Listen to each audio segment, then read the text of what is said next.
¿por qué el título? ¿Por qué hablar de qué es lo que se necesita para el pastorado? Bueno, muchas personas están buscando un pastor, muchas personas, pero hay algo como que no luce bien en lo que se está viendo en la iglesia occidental en cuanto al pastorado. De hecho, la iglesia occidental, la cristiandad en Occidente, está menguando, está decayendo, se está desviando. Y eso no es buena cosa. Y obviamente si la cristiandad en Occidente está decayendo, está menguando, se está apartando de lo que es la verdad conforme al Evangelio, pues obviamente los pastores también lo están, en sentido general. No estamos hablando de que todos y cada uno de los pastores, sino en sentido general también hay un deterioro en el pastorado. De hecho, si usted le pregunta a los hombres de a pie, a las personas de a pie en la calle, perdón, gracias.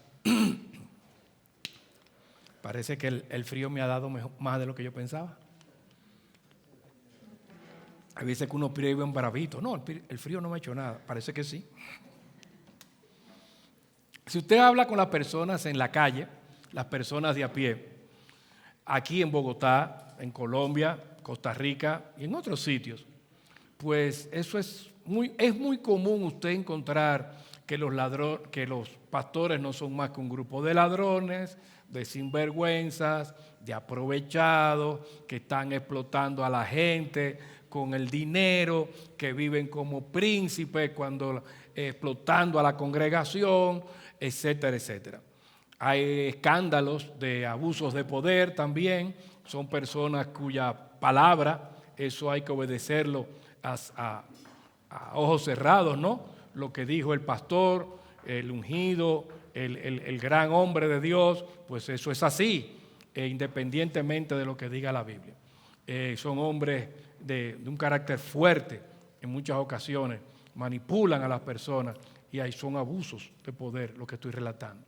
También hay escándalos morales, que fulano cayó en inmoralidad sexual, que hay en todas las denominaciones hay eso, desde personas que han sido pederastas, desde personas que han abusado sexualmente, se han aprovechado, en fin, en todas las denominaciones que yo sepa. Entonces es un espectáculo triste.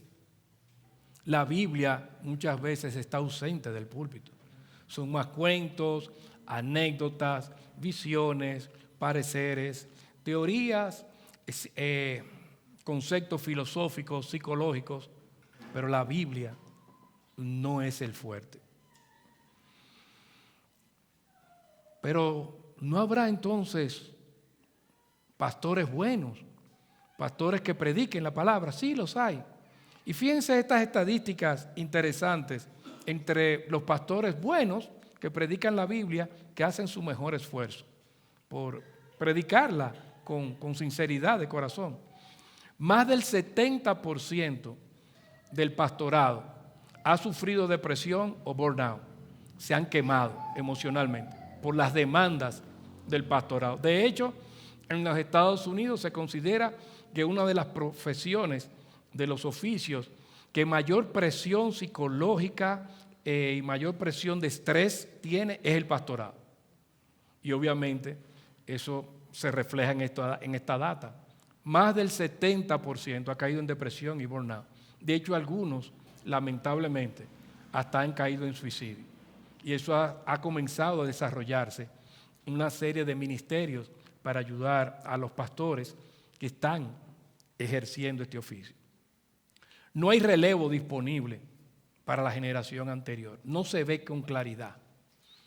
Grandes hombres de Dios están falleciendo ya y usted comienza a ver quiénes son estas grandes lumbreras que van a sustituir a estas otras grandes lumbreras y no se ve con claridad. Entonces, muchas veces ya la generación que se había formado en seminarios anteriores ya está entrando en los 60, 70 años y con las estadísticas de que más del 80% o alrededor del 80% de los pastores en el mundo no han recibido un entrenamiento formal en Biblia y en teología, esa generación que se formó en seminarios o recibió algún tipo de formación en Biblia y en teología, en programas buenos de iglesias sólidas, como sea, está desapareciendo. Ya va entrando en los 60, 70 y tantos, y quizás ya los que tienen 80 están dando lo último o están ya en sus casas esperando concluir su peregrinar.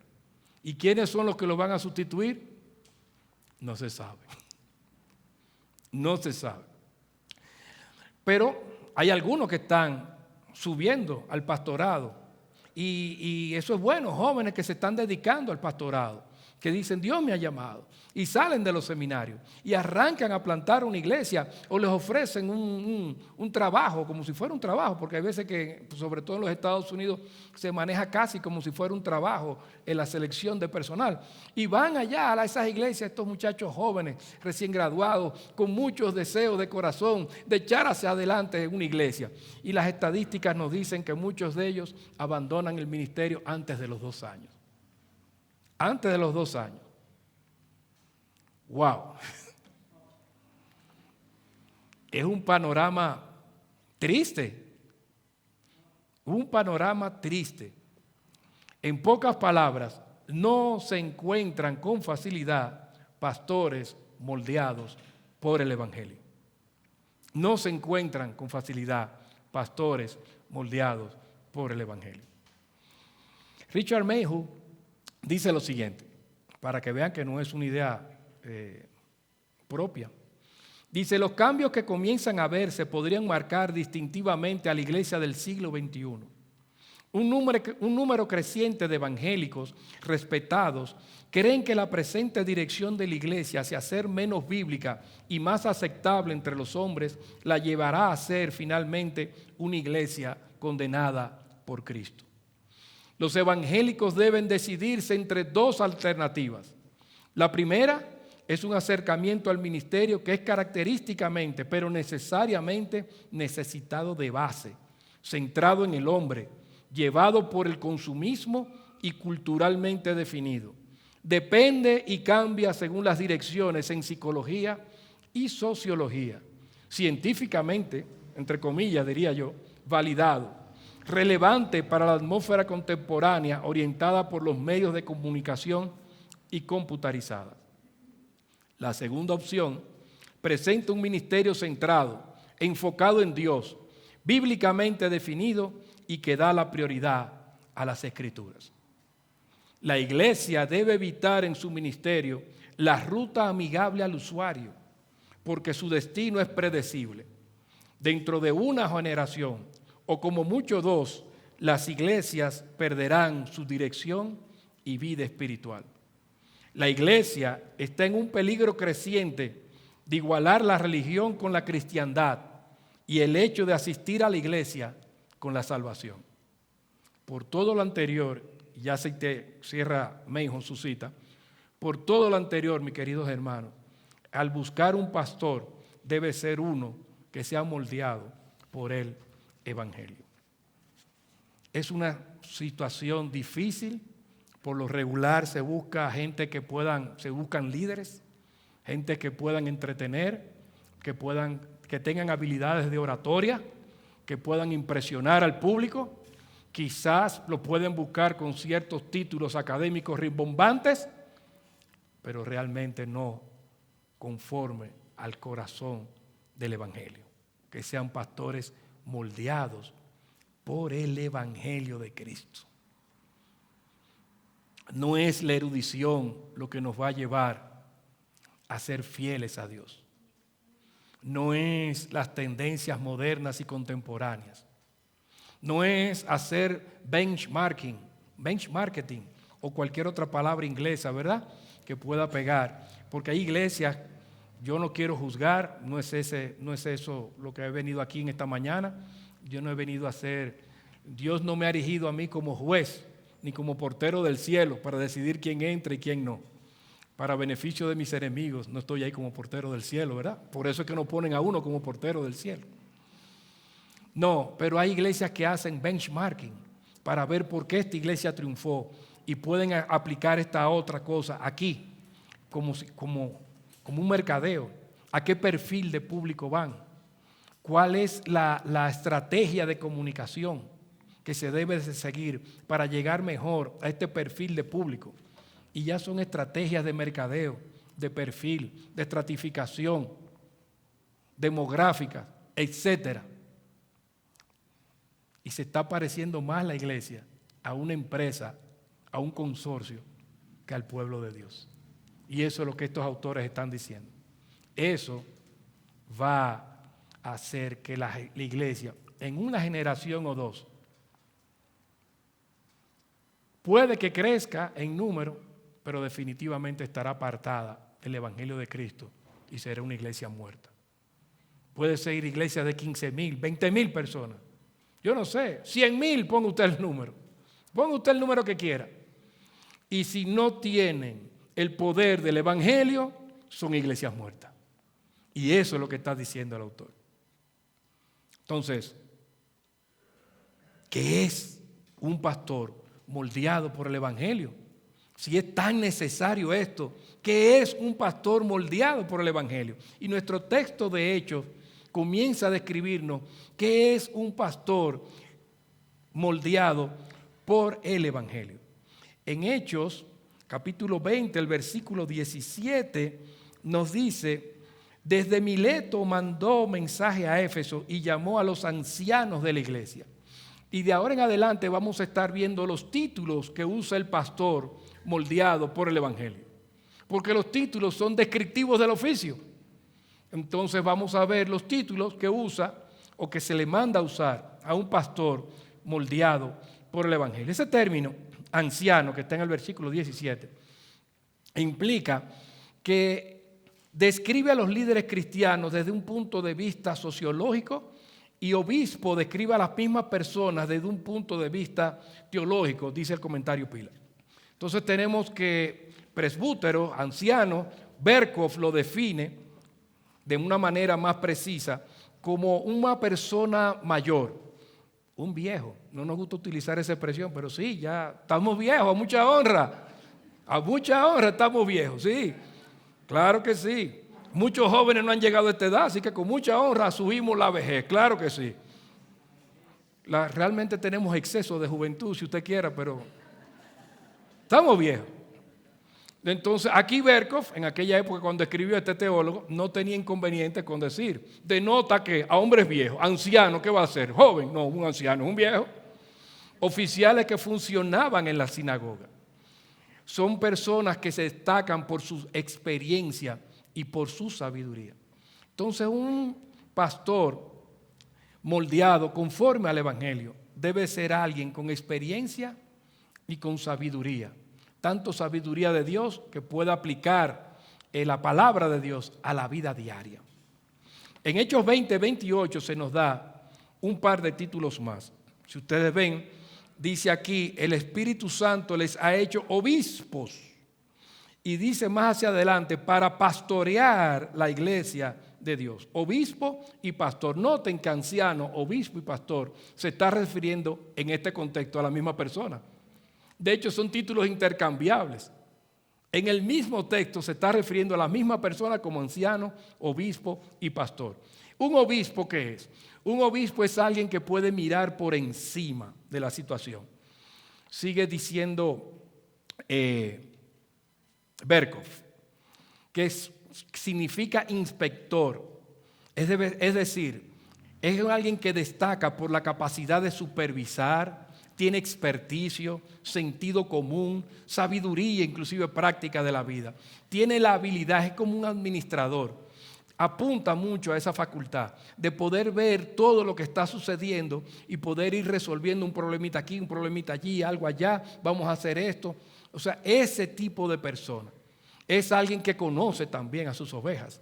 Entonces eso es lo que es un obispo, un sobrevedor, alguien con capacidad administrativa y organizadora.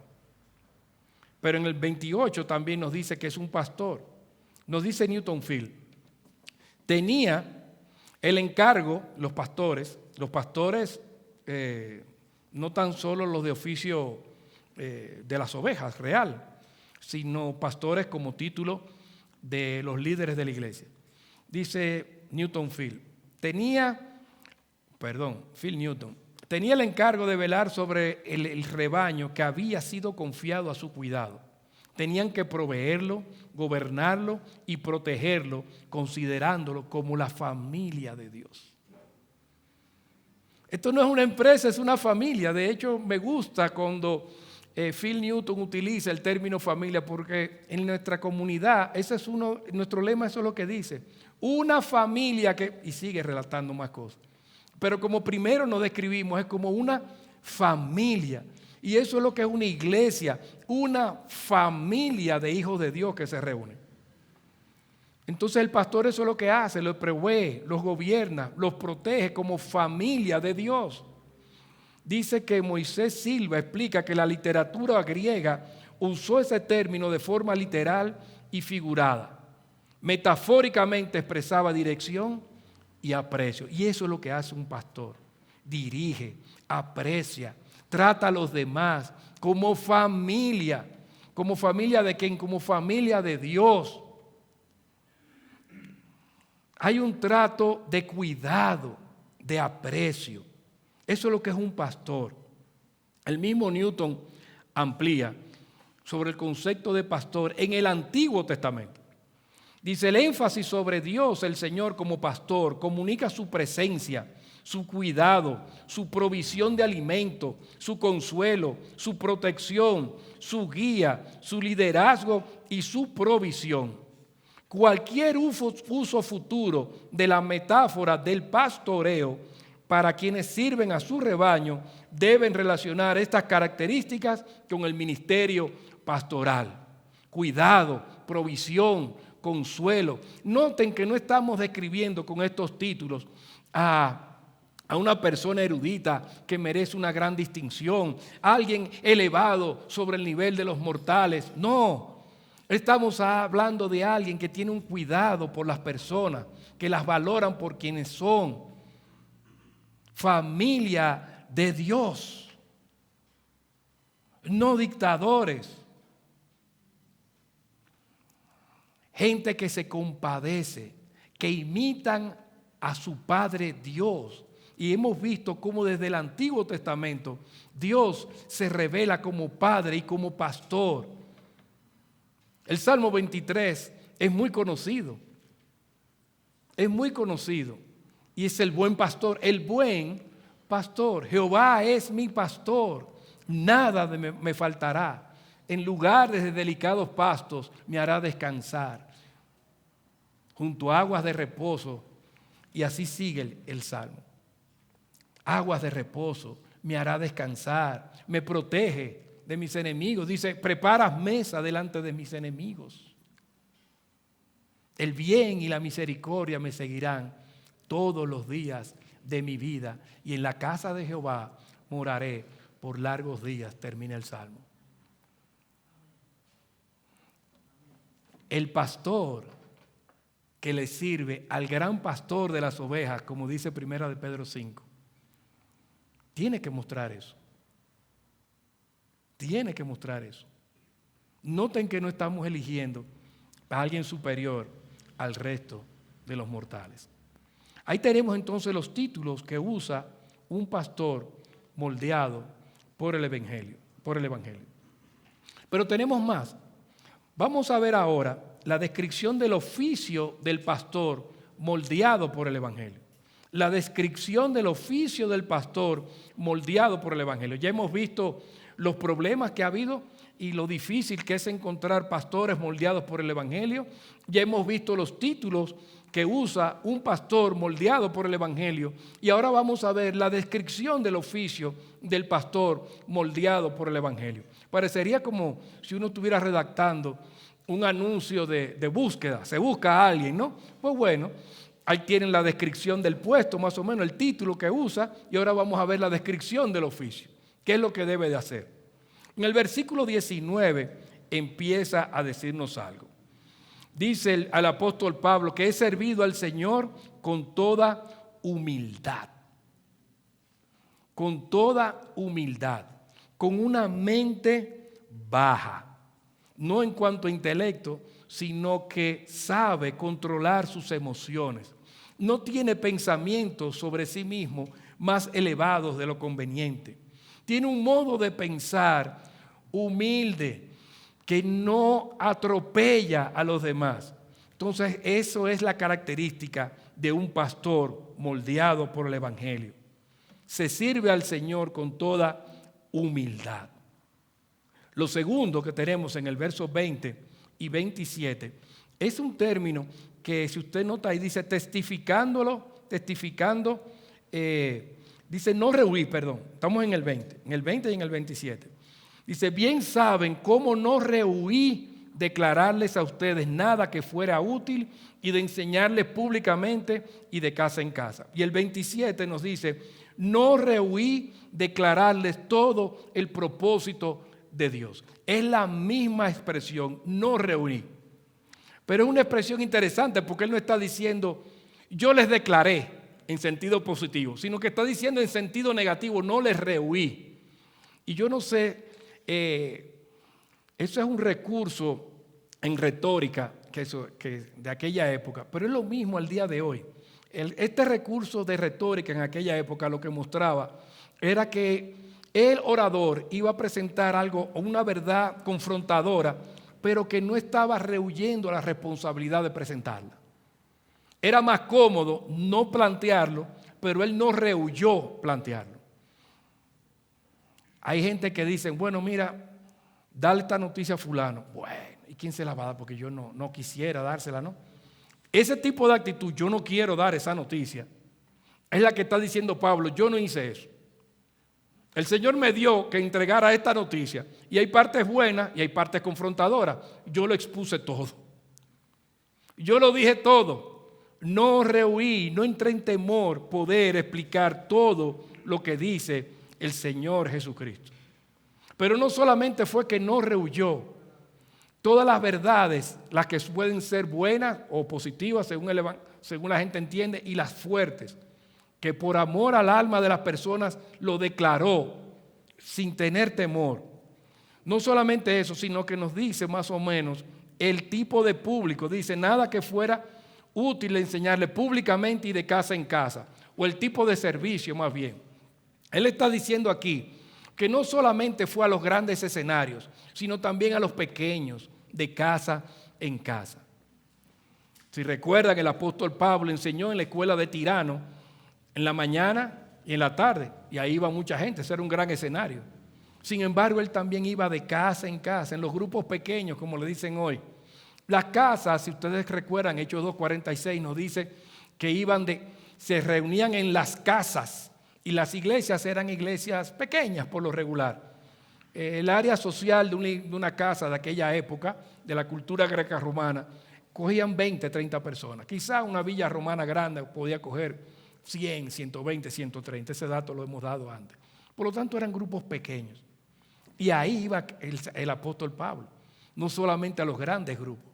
Entonces, fíjense que es alguien que no busca un pastor moldeado por el Evangelio, no necesariamente busca servir en los grandes escenarios, sino que busca servir donde hay la necesidad. Ya sea un púlpito grande, un púlpito más pequeño, medianito o lo que sea, como en una casa. Que dicho sea de paso, no hay púlpitos pequeños, todos tienen el mismo tamaño si se predica la palabra de Dios. Dice el versículo 21, testificando solemnemente tanto a judíos como a griegos del arrepentimiento para con Dios y de la fe en nuestro Señor Jesucristo. Y el 24 dice también que dio testimonio solemne del evangelio de la gracia de Dios. Y aquí está el centro. Noten que tanto el versículo 21 como el 24 que acabamos de ver, esa parte de testificar solemnemente, con carga, con intensidad. Pero ¿qué fue lo que él testificó con esa carga y esa solemnidad? El evangelio de Cristo. Él sobre el arrepentimiento, de volverse del pecado y de nuestra moralidad, que también es pecado, porque muchas veces uno ve como el pecado, las cosas malas socialmente, pero también nuestra moralidad que nos aleja de Dios, que nos hace pensar que somos buenos y que no necesitamos de la gracia de Cristo. Entonces necesitamos arrepentirnos de nuestro camino y de obtener o de depositar nuestra confianza en la fe, tener fe en nuestro Señor Jesucristo. Abandoné el camino por donde iba y ahora comienzo a ir por el camino que Cristo le gusta, que Cristo me ha mandado, porque es digno de confianza. Yo puedo depositar mi fe en Él. Y dice al final, el 24, que también lo leímos, que fue un testimonio solemne del Evangelio, de la gracia de Dios. ¿Por qué nosotros podemos arrepentirnos de nuestro pecado y depositar la fe en Jesucristo? Por el Evangelio de la gracia de Dios. Es por gracia, no por obras, para que nadie se lo gloríe. Es una verdad evangélica, Efesios 2, del 8 al 9. Pero sin embargo, después dice el versículo 10 de Efesios 2, que Dios nos ha preparado buenas obras para que andemos en ellas. Está el Evangelio de la gracia, arrepentimiento, fe en Cristo, y de ahora en adelante tú muestras que tu vida ha cambiado. Eso es el Evangelio de la gracia.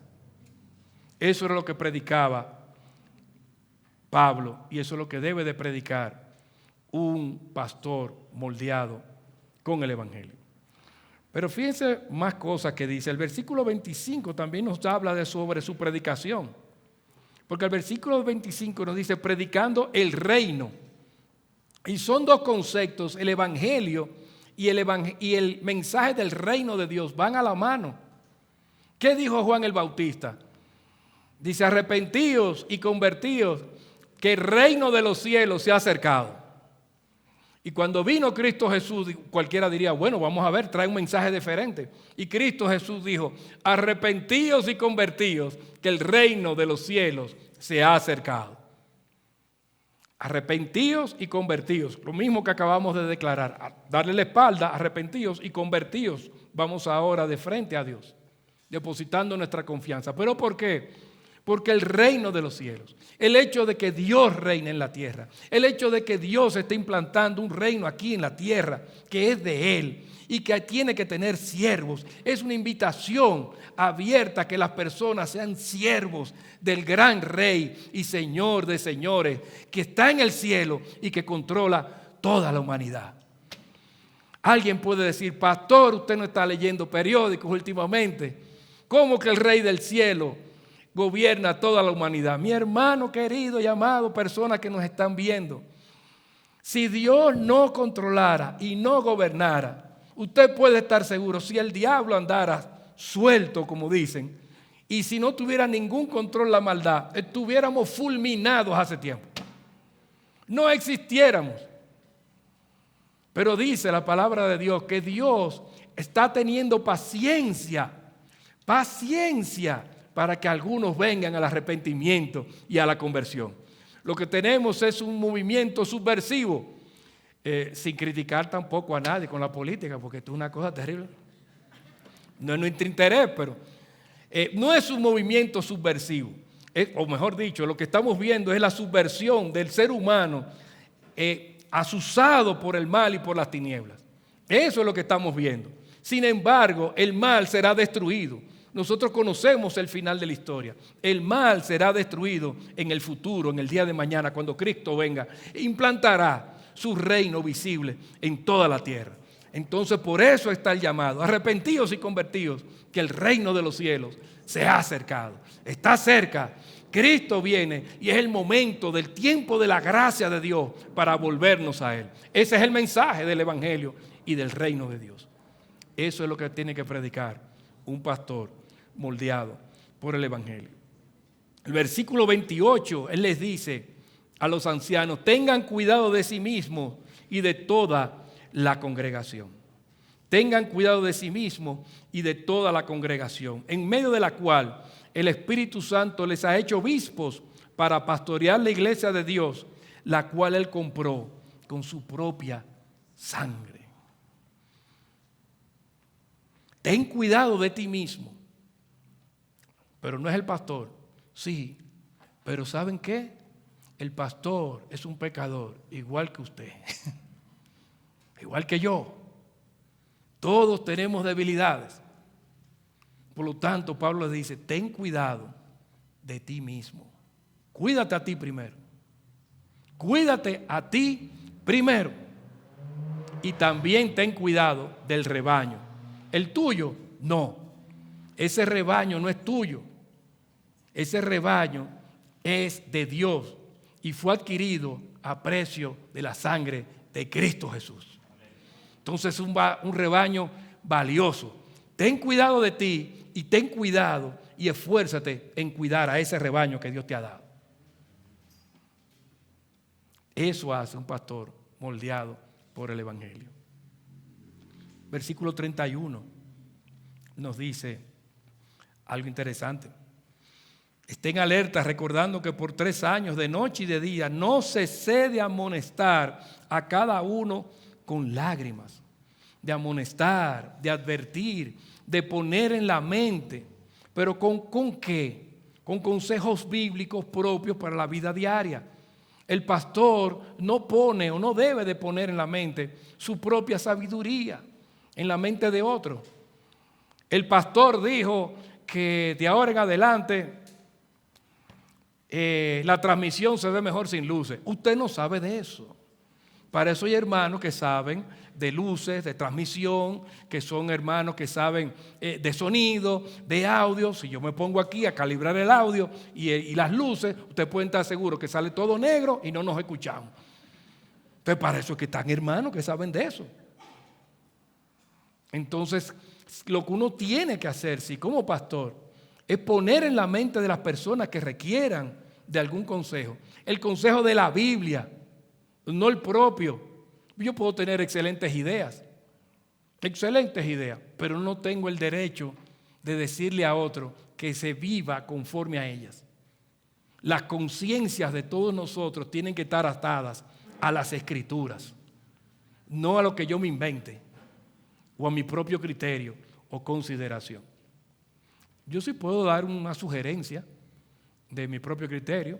Mira, a mí me salió, ¿qué carro me ha salido bueno? Hay personas que me han contado, ¿y el carro que usted tiene le ha salido bueno? Maravilloso, estoy feliz con mi carrito. No es chiquito, un Suzuki Vitara, vean, es chiquito, pero estoy feliz. Uno no consume gasolina, es bueno, estoy feliz. Es un carro para viejos incluso. Tiene una pantallita, me ayuda a estacionarme, me pita cada vez que me estoy pegando, pi, pi, pi, pi. Entonces, fabuloso, choco menos con él. Eso es lo que yo necesito. Una cosa grande, un ferry, yo me siento como si estuviera andando en una patana, una tractomula, le dicen aquí, ¿verdad? Entonces eso no es terrible. Es una cosa que me es fácil. Pero eso es un consejo, una sugerencia de un usuario cualquiera. El pastor me ordenó que me comprara. No.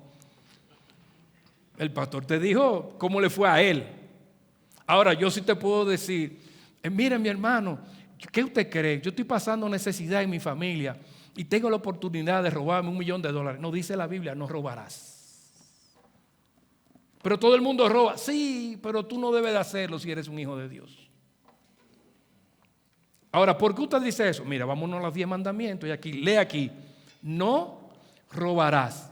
Pero está difícil. Okay, ¿qué parte de no robarás no entendiste? Y ya está. Pero fíjese que yo estoy atado, mi conciencia primero, al Evangelio, a la palabra de Dios. Y ese es el consejo que uno puede dar, basado en las Escrituras.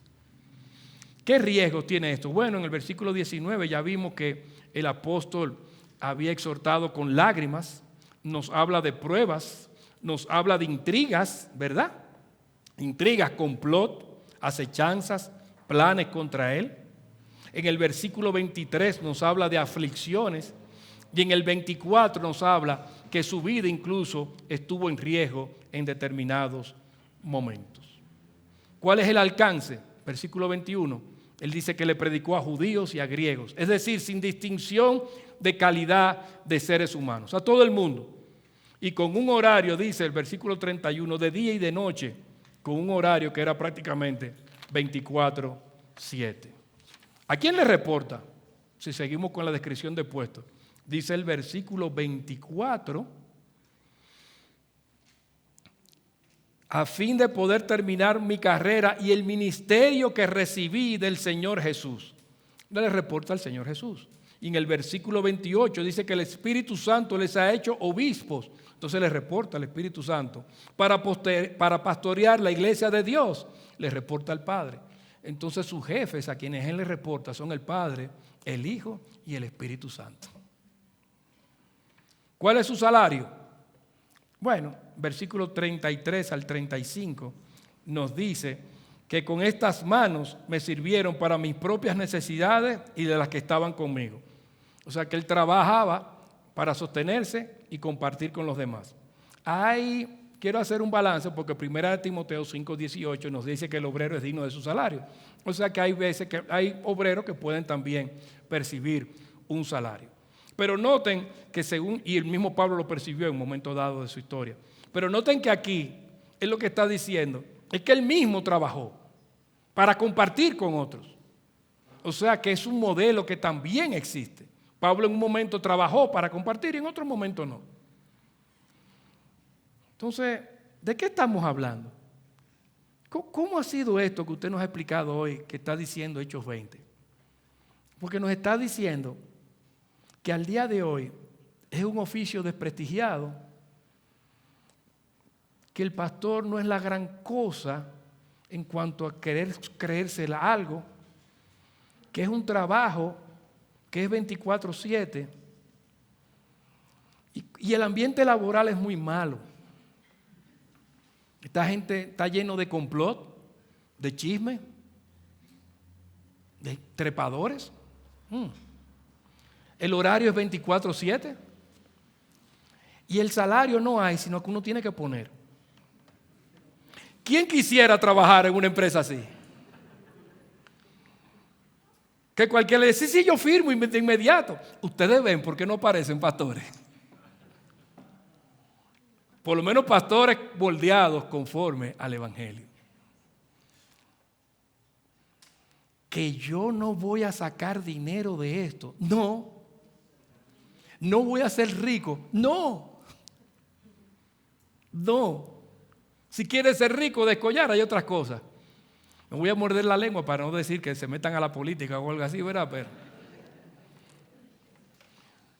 Pero imagínense usted, la gente hace lo que sea. Hace lo que sea. Y lamentablemente también se meten a la religión o a este tipo y lo ven como un negocio. Pero si eres un pastor moldeado por el Evangelio, no es esa tu función. La tarea es difícil, pesada.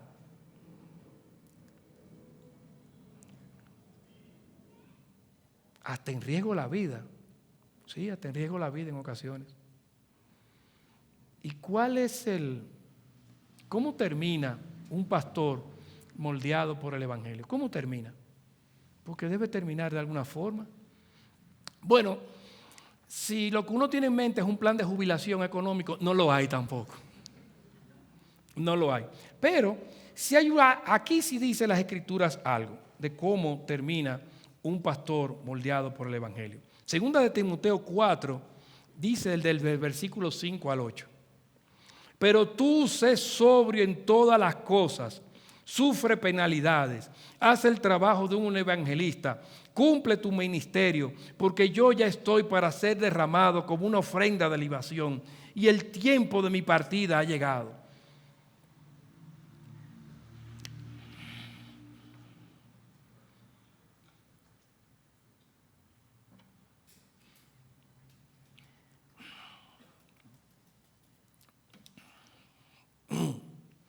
He peleado la buena batalla, he terminado la carrera, he guardado la fe. En el futuro me está reservada la corona de justicia que el Señor, el juez justo, me entregará en aquel día. Y no solo a mí, sino también a todos los que aman su venida. Ese es el plan de retiro, la corona de vida. Pero no te quedes ahí. Mateo 25, 21. Perdonen. Para leer tengo que ver. Dice Mateo 25, 21. Su Señor le dijo, bien, buen siervo y fiel. En lo poco fuiste fiel, sobre mucho te pondré. Entra en el gozo de tu Señor. Ese es el pago, el plan de retiro del pastor que está conforme, que ha sido moldeado al Evangelio. Y Apocalipsis 22:12 nos dice el mismo Señor Jesucristo, a quien Él reporta: yo vengo pronto y mi recompensa está conmigo. Noten que no dice mi pago, sino mi recompensa. Si el Señor nos fuera a pagar como si esto fuera un trabajo única y exclusivamente, el Señor no nos debe nada. El Señor no nos debe nada. Él dice que después que hemos hecho todo lo que teníamos que hacer, lo único que podemos decir es: siervos inútiles somos. ¿Qué pago merecemos? Ninguno. Con ser salvo ya es más que suficiente. Lo que merecíamos es la condenación. Y Él te ha salvado, te ha rescatado y te está llevando al cielo. ¿Qué más de ahí? Por lo tanto, cuando termines, lo que Él dice, que viene con recompensa. Él no te debe nada, pero te trae un regalo, te trae un bono. Viene con algo grande, mi hermano, para todos los cristianos y para el pastor también. Viene algo grande que nos trae el Señor. Se dice que en una ocasión la reina de Inglaterra le propuso a Spurgeon, un famoso predicador del siglo XIX en Inglaterra, que fuera su mano derecha como canciller y que dejara el pastorado, obviamente. Tenía que dejar el pastorado y ser la mano derecha de la reina y ser canciller. Y Spurgeon le dio las gracias. Le dice: muchas gracias, Su Majestad, pero yo no puedo bajar de puesto. Parece que para la misma época alguien le escribió a Spurgeon. Estas historias yo no sé si son valederas, pero son muy ilustrativas. Dicen que para la misma época alguien le escribió a Spurgeon y le dijo: mira,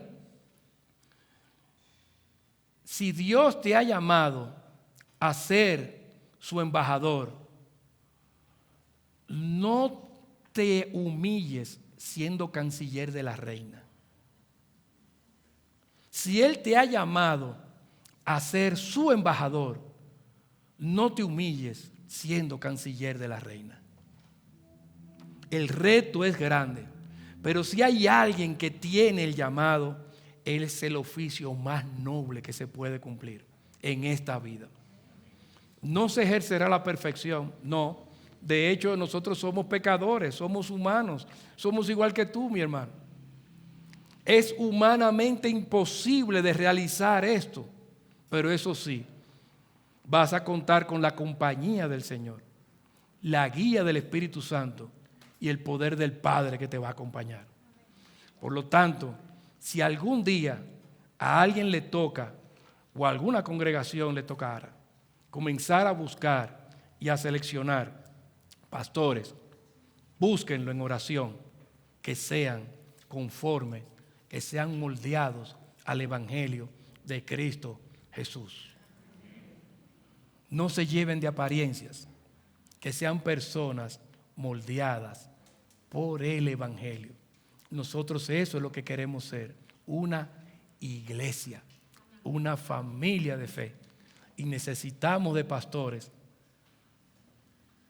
que hayan sido transformados primeramente por el Evangelio para que nos ayuden a caminar con Cristo. Que Dios los bendiga a todos. Permítanme orar.